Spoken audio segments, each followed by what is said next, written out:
بسم اللہ الرحمن الرحیم۔ ایک دن اللہ کے نبی حضرت عیسیٰ علیہ السلام اپنے ساتھیوں کے ساتھ چل رہے تھے۔ اتنے میں آپ کے حواریوں نے کہا، اے عیسیٰ ابن مریم، کیا آپ کا اللہ آسمان سے کھانا اتار سکتا ہے؟ یہ سن کر عیسیٰ علیہ السلام نے فرمایا، اے لوگو، اگر تم مومن ہو تو اللہ سے ڈرو۔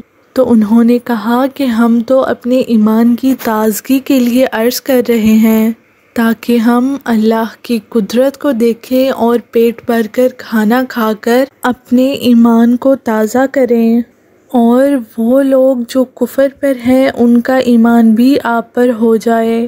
یہ سن کر اللہ کے نبی حضرت عیسیٰ علیہ السلام نے ہاتھوں کو بلند کیا اور اللہ کے دربار میں دعا مانگی کہ اے اللہ، ہمارے لیے آسمان سے دسترخوان اتار تاکہ ہمارے اور آنے والے لوگوں کے لیے یہ نشانی عید بن جائے۔ بے شک تو بہترین رزق دینے والا ہے۔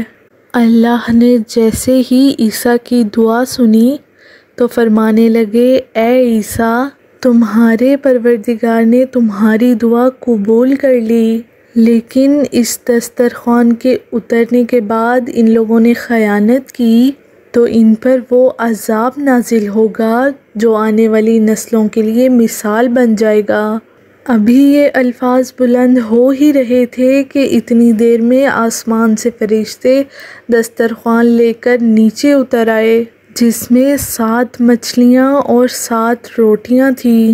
بعض روایتوں میں ہے کہ آسمان سے مچھلی اور گوشت اترا، اور کچھ روایات میں آتا ہے کہ ایک بڑی مچھلی پکی ہوئی اور کچھ سبزیاں اور روٹیاں تھیں، اور ایک روٹی پر روغن زیتون، ایک پر شہد، ایک پر گھی، ایک پر پنیر اور ایک پر گوشت کی بوٹیاں تھیں۔ بس جیسے ہی عیسیٰ کے حواریوں نے اس روٹی اور دسترخوان کو دیکھا تو ان میں سے ایک، جس کا نام شموم تھا، وہ اپنی قوم کا سردار تھا، وہ کہنے لگا کہ اے روح اللہ، یہ کھانا آسمانی ہے یا دنیاوی؟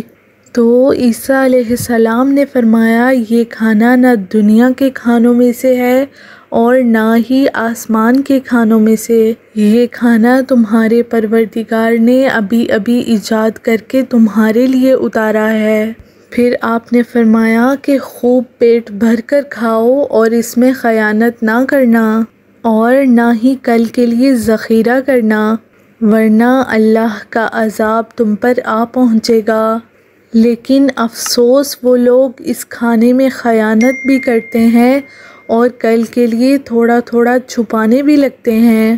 بس جیسے ہی رات ہوئی سب پیٹ بھر کر سوتے ہیں اور اللہ کا عذاب ان پر آ جاتا ہے۔ جیسے ہی سورج طلوع ہوا تو ان میں سے کچھ خنزیر، کچھ بندر بن جاتے ہیں اور ادھر ادھر بھاگنا شروع کر دیتے ہیں اور اپنے آپ کو نوچتے رہتے ہیں۔ اللہ کے نبی عیسیٰ علیہ السلام نے جب ان کو دیکھا تو اللہ سے دعا کی، تو یوں تیسرے دن وہ سارے اللہ اور اللہ کے نبی کے نافرمان مر کے فی النار ہو گئے۔ بے شک اللہ کے نافرمان کا یہی حشر ہوتا ہے۔ اللہ پاک نے اس واقعے کو اپنی قرآنی کتاب سورہ مائدہ میں محفوظ کر دیا، تبھی اس سورہ کو مائدہ یعنی دسترخوان کہتے ہیں۔ اے اللہ، ہم سب کو ویسا بنا جیسا تو ہمیں دیکھنا چاہتا ہے، آمین۔ اسی طرح کی اسلامک اور انفارمیٹیو ویڈیوز دیکھنے کے لیے میرے چینل کو سبسکرائب کریں۔ شکریہ۔